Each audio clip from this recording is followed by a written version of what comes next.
In my talk last night, I was discussing the disparity between the way in which most human beings experience their own existence and the way man's being and nature is described in the sciences. I was pointing out that in such sciences as ecology and biology, ecology, for example, describes and studies the relationship between all organisms and their environments. The way in which they describe human, animal, and insect behavior is in flat contradiction with the way in which most of us experience our thinking and our action and our existence. We have been brought up to experience ourselves as isolated centers of awareness and action, placed in a world that is not us, that is foreign, alien, other, which we confront. Whereas, in fact, the way an ecologist describes human behavior is as an action. What you do is what the whole universe is doing at the place you call here and now. You are something the whole universe is doing in the same way that a wave is something that the whole ocean is doing. This is not what you might call a fatalistic or deterministic idea. You see, you might be a fatalist if you think that you are a sort of puppet which life pushes around. You are separate from life, but life dominates you. That's fatalism. But in the point of view I'm expressing, the real you is not a puppet which life pushes around. The real deep down you is the whole universe. And it's doing your living organism and all its behavior. It's expressing it as a singer sings a song. We've been hoodwinked into the feeling that we exist only inside our skins. And I was showing last night that that is a hallucination. It's just as nutty as anybody could be, like a fruitcake, you know, who thinks he's Napoleon or something or other. Thinks he's a poached egg and goes around finding a piece of toast to sit on. It's just like that, a hallucination. And I was showing how we need to experience ourselves in such a way that we could say that our real body is not just what's inside the skin, but our whole total external environment. Because if we don't experience ourselves that way, we mistreat our environment. We treat it as an enemy. We try to beat it into submission. And if we do that, comes disaster. We exploit the world we live in. We don't treat it with love and gentleness and respect. We cut down millions of acres of forests to turn it into newspaper, of all things. Lovely trees turned into information about nothing. And we don't replace them properly. We kick the world around in revenge for feeling that really we are puppets which the world kicks around. So my main point last night was then that we need a new kind of consciousness in which every individual becomes aware that his real self is not just his conscious ego, you know, let's take a headlight of a car. The headlight shines on the road in front. The headlight does not shine on the wire which connects it with its own battery. So in a way, the headlight is unaware of how it shines. And in the same way, we are unaware of the sources of our consciousness. We don't know how we know. There was a young man who said, though, it seems that I know, what I would like to see is the eye that knows me when I know that I know that I know. And so we are ignorant of, we ignore, it doesn't come within the scope of our attention how it is that we manage to be conscious, how it is that we manage to grow our hair, to shape our bones, to beat our heart, and to secrete all the necessary fluids that we need from our glands. We do it, but we don't know how we do it. Because you see, underneath the superficial self, which pays attention to this and that, there is another self, more really us than I. And if you become aware of that unknown self, the more you become aware of it, the more you realize that it is inseparably connected with everything else that there is. That you are a function of this total galaxy, bounded by the Milky Way, and that furthermore this galaxy is a function of all other galaxies. And that vast thing that you see far off, far off, far off with telescopes, and you look and look and look, one day you're going to wake up and say, why, that's me. And in knowing that, you see that you never die. That you are the eternal thing that comes and goes, that appears now as John Jones, now as Mary Smith, now as Betty Brown, and so it goes forever and ever and ever. Now then, why I made this point as an introduction to what I want to say tonight is the problem of the relationship of man and nature. Do you know, in the history of philosophy, there are really three theories of nature. Incidentally, what do you mean when you use the word nature? What is nature study? Natural history. The Museum of Natural History. What do you expect to find there? Well, for many people, nature means the birds, the bees, and the flowers. It means everything that is not artificial. People think, for example, a building like this is not natural, it's artificial. The natural state of the human being is to be naked, but we wear clothes, and that's artificial. We build houses. Is there any difference between a human house and a wasp's nest? Or a bird's nest? Not really. But we do have in our minds, you see, the idea that nature is somehow outside us. We've got some nature in us. We say there's a thing called human nature, and mostly bad. Human nature, according to Dr. Freud, is motivated by the libido. And you know what that is. And you can't trust it. In the old days, they used to beat it with whips. But Freud said, don't do it that way. You have to treat it as a good horse trainer trains a horse by giving it a lump of sugar every now and then. And get it controlled that way. Be kind to it. Respect it. Even though it's really very, very disrespectable.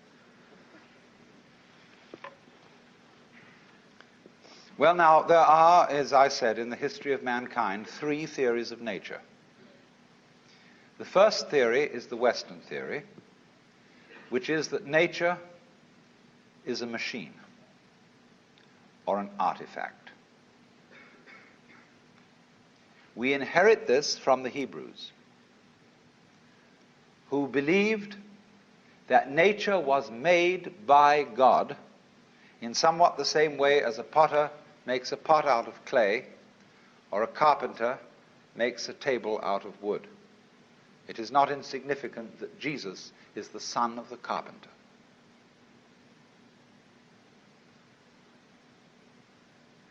Our tradition has been to look upon the world as a construct, and somebody knows how it was put together. Somebody understands, and that is the constructor, the architect, the Lord God. But it so happened that in the 18th century, Western thought began to change. They became increasingly doubtful as to whether there was a maker, whether there was a God, but they continued to look upon the creation as an artifact, as a machine. And by the time of Newton, people were explaining the world in terms of mechanism. And we are still under the influence of that idea, because after all, in things like Life magazine and so on, when they give you an article on human physiology, they usually make drawings which show the human being as a kind of mechanism, as a sort of factory. And they show how the peristaltic action carries the food in and how it's processed by this organ and that organ, as just as if a certain product is fed into a factory, cow at one end, and it comes out canned corned beef at the other. Just in such a way, the human is illustrated, and so too in some kinds of rather degraded medicine that is now practiced. When you go to the hospital for a medical examination, you are treated as a machine. They process you. You're not a person. You are put in a wheelchair immediately. Even if you are perfectly healthy and can walk, nevertheless they have to have you in this wheelchair. And they put you through a process. And the heart specialist looks only at your heart because he can't understand anything else. The otorhinolaryngologist, which means an ear, nose, and throat man, looks at that section of you, and he doesn't know about anything else. And maybe a psychiatrist takes a look at you, and goodness knows what happens there, and so on and so on. Everybody looks at you from their specialized point of view as if they were a bunch of mechanics examining your automobile. Because, as I said last night, we just asked for this, because most of us consider ourselves as chauffeurs inside our bodies, which we own in the same way as you own a car. And when it goes wrong, you take it to the mechanic to fix it. You don't really identify with your body, just as you don't really identify with your car. So here is this whole theory of nature, which has grown up in the West as an artifact, something made. Now let me take a second theory of nature. This is an Indian theory, East Indian. Nature not as an artifact, but as drama.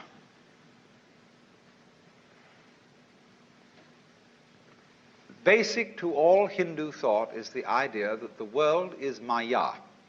That is a Sanskrit word which means many things. It means magic, illusion, art, play. All the world's a stage. And in the Hindu idea, there is the ultimate reality of the universe is the self, which they call Brahman or Atman. That's what there is. The self, universal, eternal, boundless, indescribable. And everything that happens, happens on the self. Like you say, it's on me. The drinks tonight are on me. Or like we say, when you hear the radio, it's on the speaker. You see, everything you hear on the radio, flutes, drums, human voices, traffic noises, any imaginable sound, all those sounds are vibrations of the diaphragm in the speaker. But the radio doesn't tell you that. The announcer doesn't come on and say every morning, "Good morning, ladies and gentlemen. This is KQED. The following sounds that you are going to hear are vibrations of the diaphragm in your speaker." And they're not really human voices or musical instruments, but just that. They never let you in on that. And in exactly the same way, the universe doesn't let you in on the truth that all sense experiences are vibrations of the self. Not just yourself, but the self. And all of us share this self in common because it is pretending to be all of us. Brahman, the ultimate principle, plays hide and seek eternally. And he does it for unspeakably long periods of time. The Hindus measure time in what is called a kalpa, K-A-L-P-A. That's 4,320,000 years. Don't take this seriously. It's not meant to be taken literally. But just for an unspeakably long time, the Brahman, the self, pretends that it's lost and is us. And all our adventures and all our troubles and all our agonies and tragedies, it gets mixed up in them.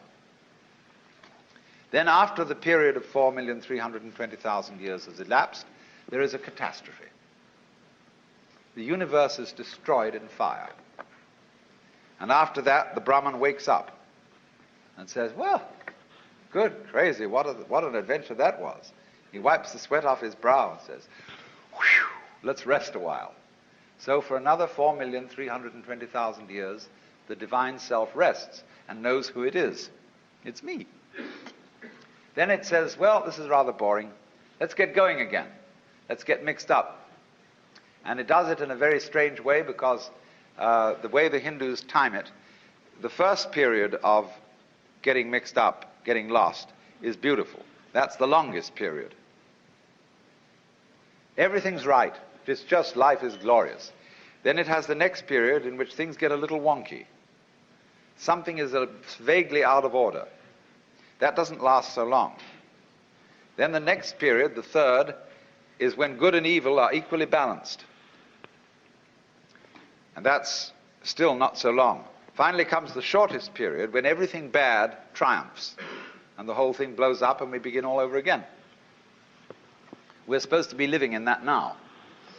It's what's called the Kali Yuga, the age of darkness. And it began on Friday, February the 23rd, 3123 BC. And it has 5,000 years to run. But as it goes on, time gets faster, so don't worry.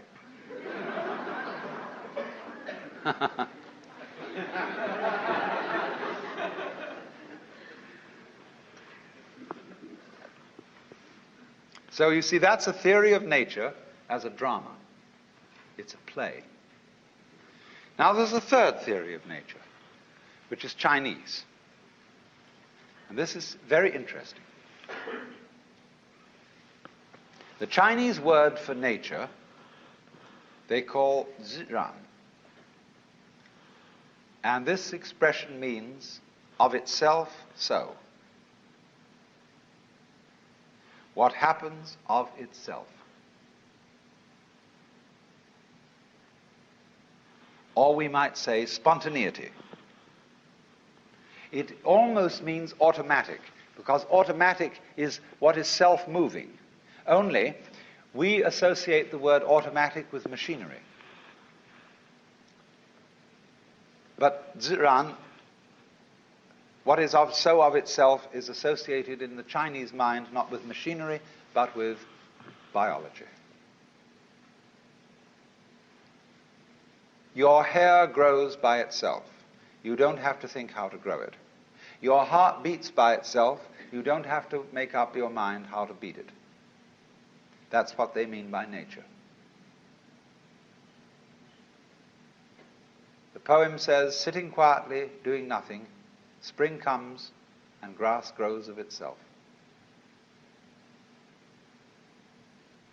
So their principle of nature is called a Tao, T-A-O, pronounced Dao in the Mandarin dialect, Tao in the Shanghai dialect, To in the Cantonese dialect.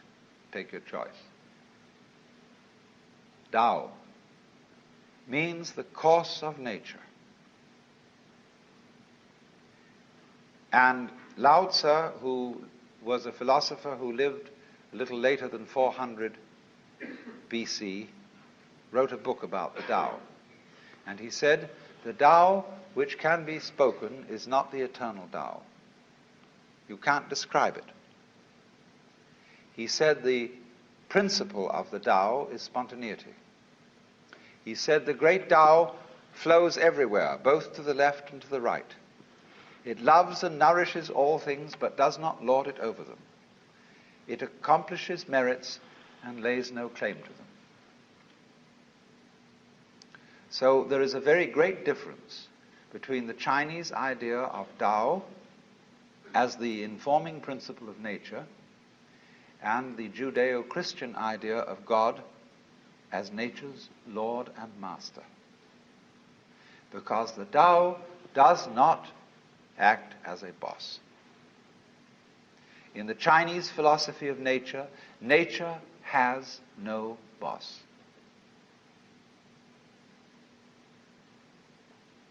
There is no principle that forces things to behave the way they do. It is a completely democratic theory of nature.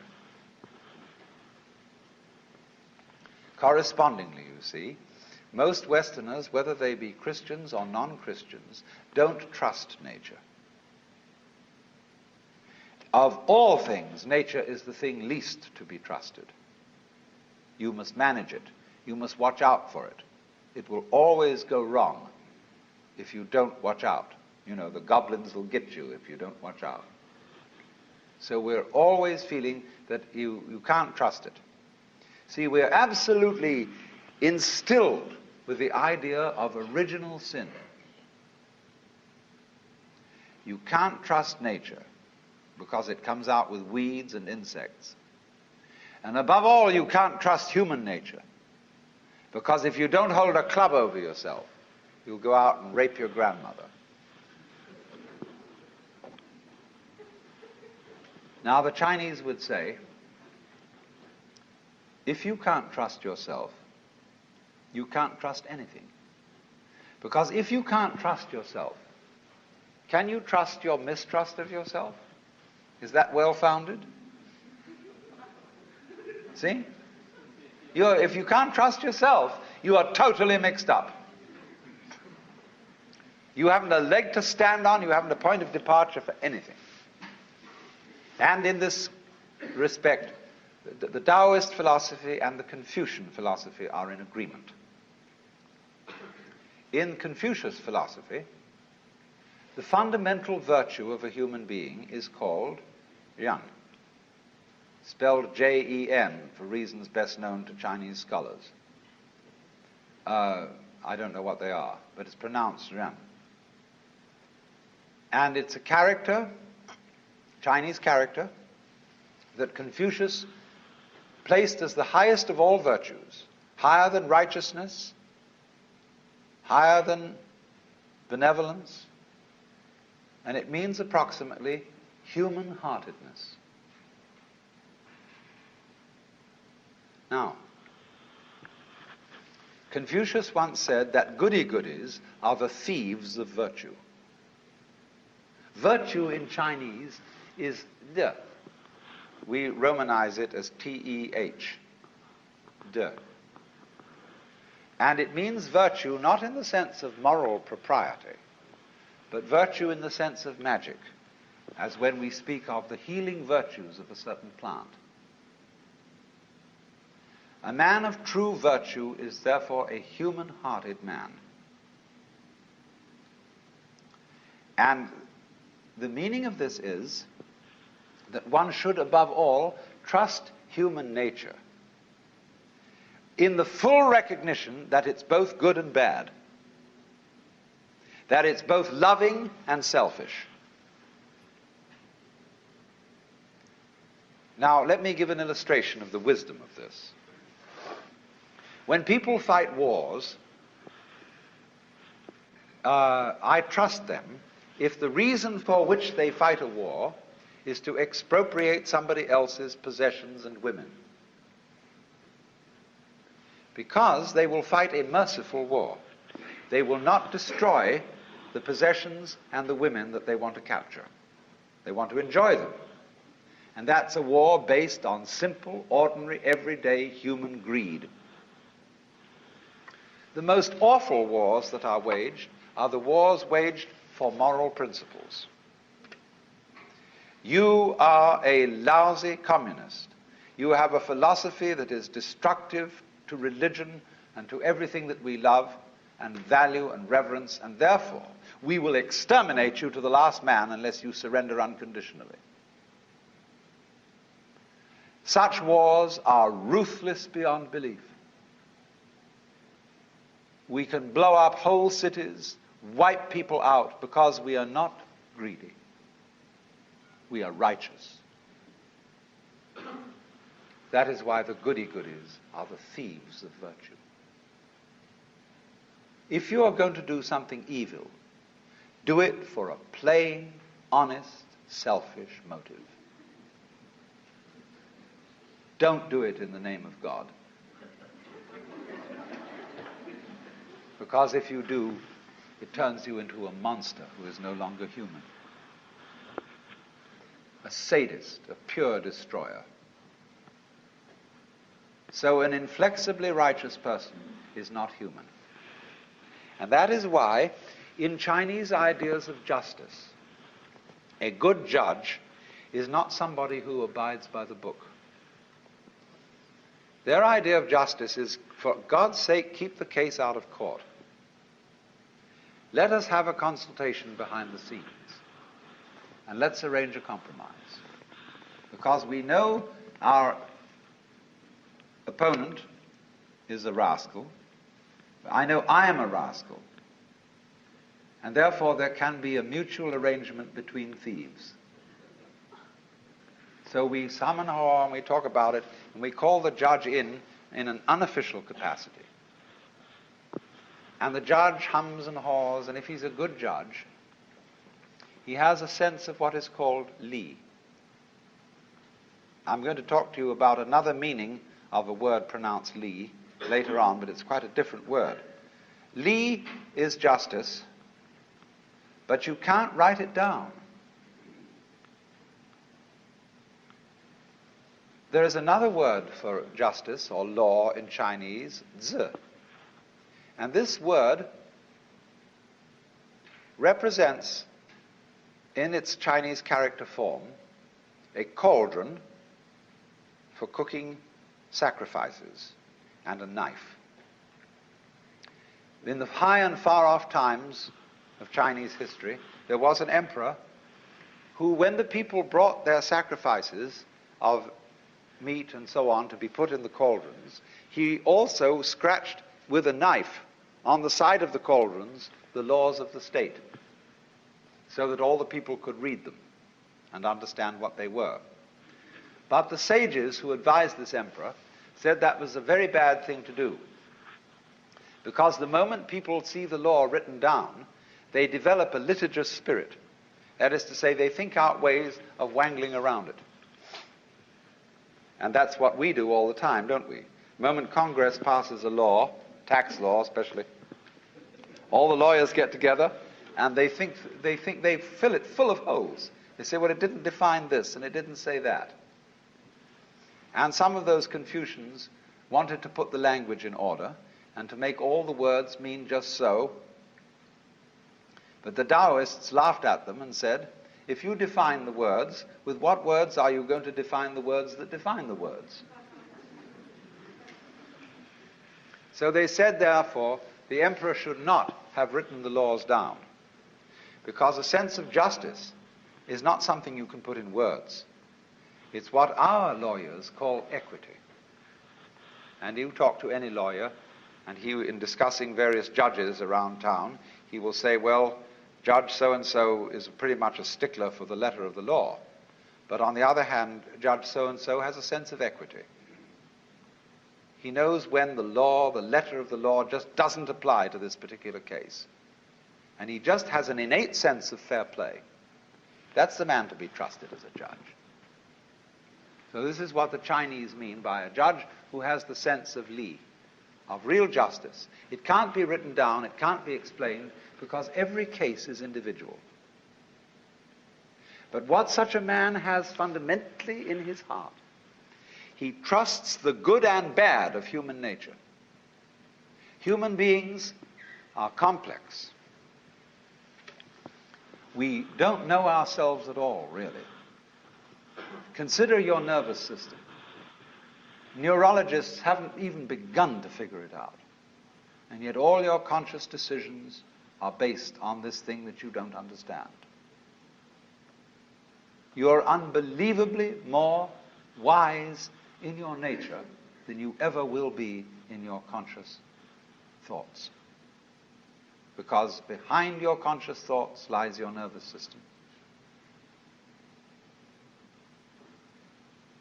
And if you say, well, my nervous system is unreliable, it is just a bunch of strange, weird biological chances that have got mixed up somehow, then this very opinion that you're expressing, you see, is a function of that nervous system. So you're saying that you are a total hoax. You can't trust yourself at all. So that is a set of game rules that don't lead anywhere. It's totally self-frustrating. So you see, what the Chinese have developed here is a theory of nature. I said there are three theories. The Western mechanical theory, nature as an artifact, the Hindu dramatic theory, and the Chinese organic theory. Nature, human nature included, is an organism. And an organism is a system of orderly anarchy. There is no boss in it, but it gets along by being left alone and being allowed to do its stuff. That's what the Chinese Taoist philosophy calls Wu Wei, which means not doing nothing, but not interfering with the course of events, not acting against the grain. Now, this is the time to introduce the second word, li, in Chinese. The first li meant justice. The second li is a character which had the original meaning of the markings in jade, the grain in wood, and the fiber in muscle. And it's usually translated reason or the principle of things. These are not very good translations. The best translation of li is organic pattern. Now look here. When you look at the clouds, they aren't symmetrical, they don't form fours, they don't come along in cubes. But you know at once that they're not a mess. A dirty old ashtray full of junk may be a mess, but clouds don't look like that. When you look at the patterns of foam on water, they never make an artistic mistake. And they're not mess. They are wiggly, but in a way orderly, and it's difficult for us to describe that kind of order. Now take a look at yourselves. You're all wiggly. We think, you know, we're pretty ordinary because there are a lot of us that look approximately the same. So when we see a human being, we think, well, that's pretty much in order and kind of regular and it's okay. But we don't realize how wiggly we are. We're just like clouds, rocks, and stars. Look at the way the stars are arranged. Do you criticize the way the stars are arranged? Would you like them to form fours? Would you like them to be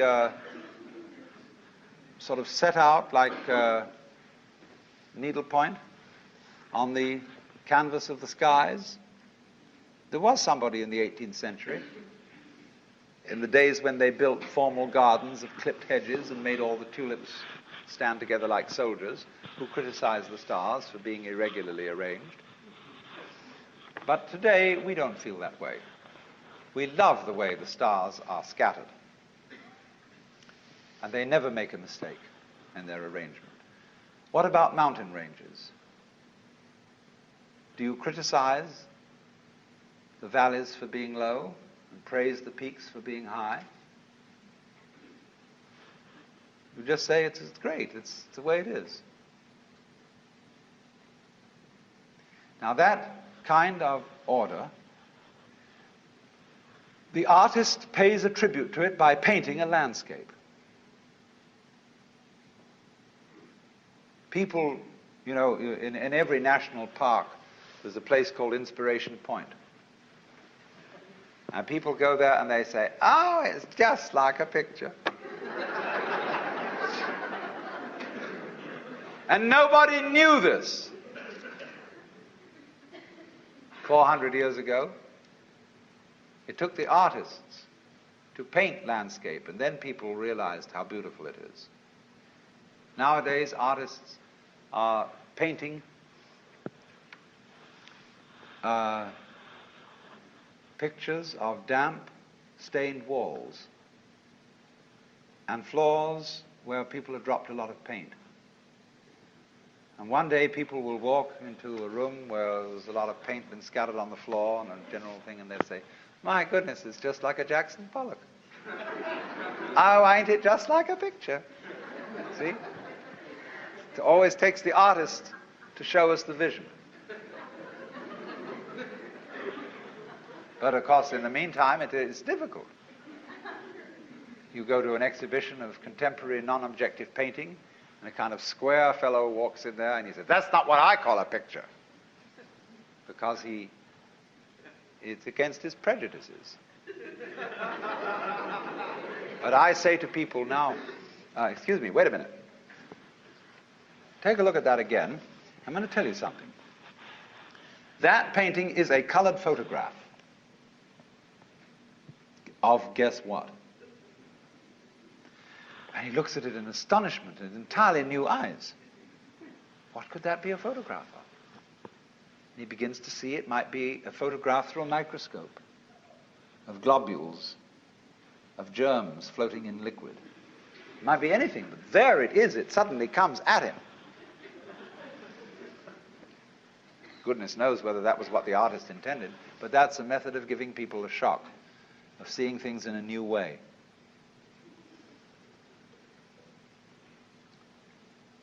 You know, a GI visited Picasso in Paris during the war and said, I can't understand your paintings. They're absurd. Life doesn't look like that. Picasso said, do you have a girlfriend? He said, yes. Have you a picture? He said, yes. Show it to me. So he drew out his billfold, and there was a little colored photograph of his girlfriend. And Picasso looked at it and said, is she so small as that?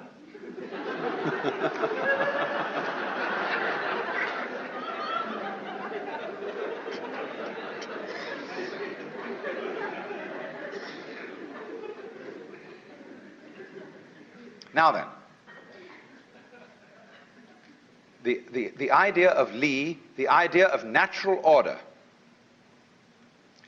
is like this patterns on foam, patterns in jade, the shapes of the clouds, the shapes of trees and mountains. They are orderly, but we cannot put our finger on the order. We know it's orderly, but we don't know why. And we know it's completely different from a mess. The order of nature is in that way then indefinable. When St. Augustine was asked what is time, he said, I know what it is, but when you ask me, I don't. And so in the same way, the Chinese would say, we know what the order of nature is, but if you ask us, we don't. The poet says, picking chrysanthemums along the eastern fence, gazing in silence at the southern hills, the birds fly home through the soft mountain air of dusk. In all these things there is a deep meaning, but when we are about to express it, we suddenly forget the words. That's Li. Nature as a self-ordering principle, but it doesn't really know how it does it. Another poem says, if you want to know where the flowers come from, even the god of spring doesn't know.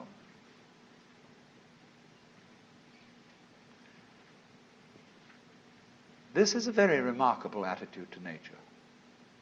Politically, you see, if you translate this into politics, it is a high philosophical anarchy. And there's a lot to be said for this as a political point of view. That, in other words, government is always a mess. Because the state opposes itself to the people. We live under a constitution where we are supposed to be governed by ourselves. As somebody once said, down with democracy when we get it.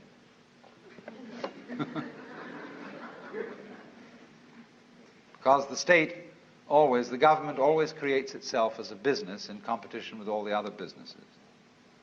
And it wins, because it's the biggest one of the bunch. The Taoists said of the state that it should be as anonymous and as unobtrusive as possible. That is to say that the emperor, instead of going around in processions and being heralded and flags waved, should be as unobtrusive as the head of the sanitation department. You know, he's a man, just a guy who goes around in a plain ordinary suit and really attends to his job. And the head of the sanitation of the city of Dallas goes around. You don't have a police escort and sirens blowing and flags waving. He simply does his job. And the feeling of Lao Tzu is that the president or the emperor should have the same kind of attitude. That he should simply help the people and retire and not claim any merits for it. Always withdraw himself. Always be behind the scenes. Not striving for power, but simply to help things along. Govern a great state, he said, as you would cook a small fish. Now, you know, when you've got a small fish in the frying pan, don't keep tossing it around and fidgeting with the spatula. Otherwise, it'll fall apart. Do it gently. Softly, softly, catchy monkey. So then, here is a conception of nature as something you must trust. Outside nature, the birds, the bees, the flowers, the mountains, the clouds, and inside nature, human nature. Now, nature isn't trustworthy completely. It'll sometimes let you down with a wallop. But that's the risk you take. That's the risk of life. What's the alternative? I do not trust nature at all. It's got to be watched. Do you know what that leads to? It leads to 1984 and Big Brother. It leads to the totalitarian state where everybody is his brother's policeman, and where everybody is watching everybody else to report them to the authorities, where you can't trust your own motivation, where you have to have a psychoanalyst in charge of you all the time to be sure that you don't think dangerous thoughts or peculiar thoughts. And you report all peculiar thoughts to your analyst, and your analyst keeps a record of them and reports them to the government. And everybody is busy keeping records of everything. It's much more important to record what happens than what happens. This is already eating us up. It's much more important that you have your books right than that you conduct your business in a good way. In universities, it's much more important that the registrar's records be in order than that the library be well stocked. After all, do you know your grades are all locked up in safes, and they're protected from thievery and pilfering, and they're the most valuable property that the university has. The library can go hang. Then furthermore, the main function of a university is, what any sensible person would imagine, to teach students and to do research. So the faculty should be the most important thing in the university. On the contrary, the administration is the most important thing. The people who keep the records, who make the game rules up. And so the faculty are always being obstructed by the administration and being forced to attend irrelevant meetings and to do everything but scholarship. Do you know what scholarship means? What a school means? The original meaning of a schola? Leisure. We talked of a scholar and a gentleman because a gentleman was a person who had a private income, and he could afford to be a scholar. He didn't have to earn a living, therefore he could study the classics and poetry and things like that. Today, nothing is more busy than a school. They make you work, because you get cut through on schedule. They have expedited courses, and you go to school so as to get a union card, a PhD or something, so that you can earn a living. So that's a whole contradiction of scholarship. Scholarship is to study everything that's unimportant, not necessary for survival. All the charming irrelevances of life. But you see, the thing is this: if you don't have a room in your life for the playful, life's not worth living. All work and no play makes Jack a dull boy. But if the only reason for which Jack plays is that he can work better afterwards, he's not really playing. He's playing because it's good for him. He's not playing at all. You have to be able to be a true scholar. You have to cultivate an attitude to life where you're not trying to get anything out of it. You pick up a pebble on the beach, look at it. Beautiful. Don't try and get a sermon out of it. Sermons in stones and God in everything be damned.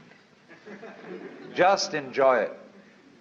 Don't feel that you've got to salve your conscience by saying that this is for the advancement of your aesthetic understanding. Enjoy the pebble. If you do that, you become healthy. You become able to be a loving, helpful human being. But if you can't do that, if you can only do things because they are somehow you're going to get something out of it, you're a vulture. So, we have to learn. We don't have to, you don't have to do anything. You don't have to go on living. But it's a great idea, it's a great thing, if you can learn what the Chinese call purposelessness. They think nature is purposeless. When we say something's purposeless, that's put down. There's no future in it. It's a washout. But when they hear the word purposeless, they think that's just great. It's like the waves washing against the shore, going on and on and on forever with no meaning. A great Zen master said, as his death poem, just before he died, "From the bathtub to the bathtub, I have uttered stuff and nonsense." The bathtub in which the baby is washed at birth, the bathtub in which the corpse is washed before burial, all this time I have said many nonsenses. Like the birds in the trees go, twee, twee, twee, twee, twee. What's it all about? Everybody tries to say, oh, it's a mating call. It's purposeful. Trying to get their mate, attract them with a song. That's why they have colors. Butterflies have eyes on them. Self-protection. Engineering view of the universe. Why do that? They say, well, it's because they need to survive. Well, why survive? What's that for? Well, to survive. See, human beings are really a lot of tubes. And all living creatures are just tubes. And these tubes have to put things in at one end and let it out at the other. Then they get clever about it and they develop nerve ganglia on one end of the tube, the eating end, called a head. And it's got eyes in it, it's got ears in it, it's got little organs, antennae and things like this. And that helps you to find things to put in one end so that you can let them out the other. Well, while you're doing this, you see the stuff going through wears the tube out. And so that the show can go on, the tubes have complicated ways of making other tubes who will go on doing the same thing. In at one end, out the other. And they say, well, that's terribly serious. That's awfully important. We've got to keep on doing this.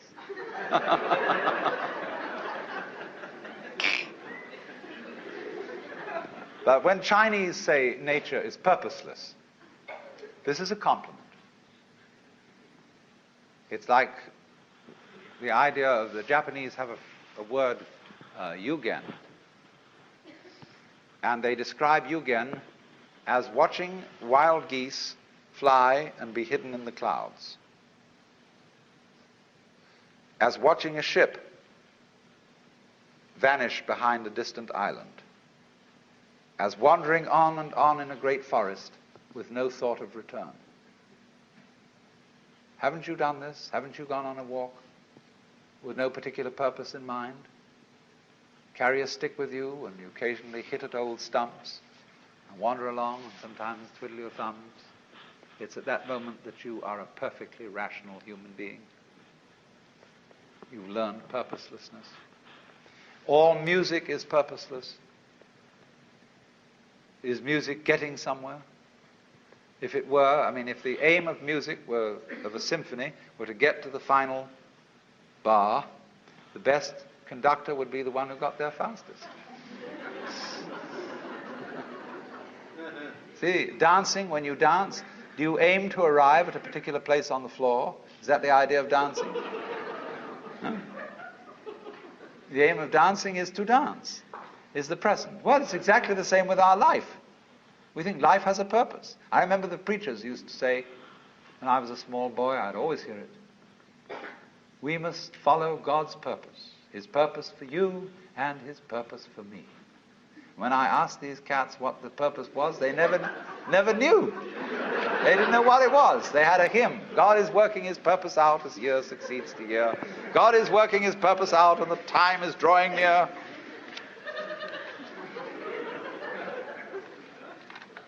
The time when the earth shall be full of the glory of God as the waters cover the sea. What's the glory of God? Well, they weren't quite sure. I'll tell you what it is. In heaven, all those angels are gathered round the glory of God. That is to say, the which than which there is no whicher. Catholics call it the beatific vision, the Jews call it the Shekinah. And there are all those angels. And they're standing around it and they're saying, Alleluia, Alleluia, Alleluia, Alleluia. It means nothing. They're just having a ball. See, that's what happened in the beginning. When God created the universe, it was created like all stars, all planets, all galaxies. They're vaguely spherical. He created this and he said, have a ball.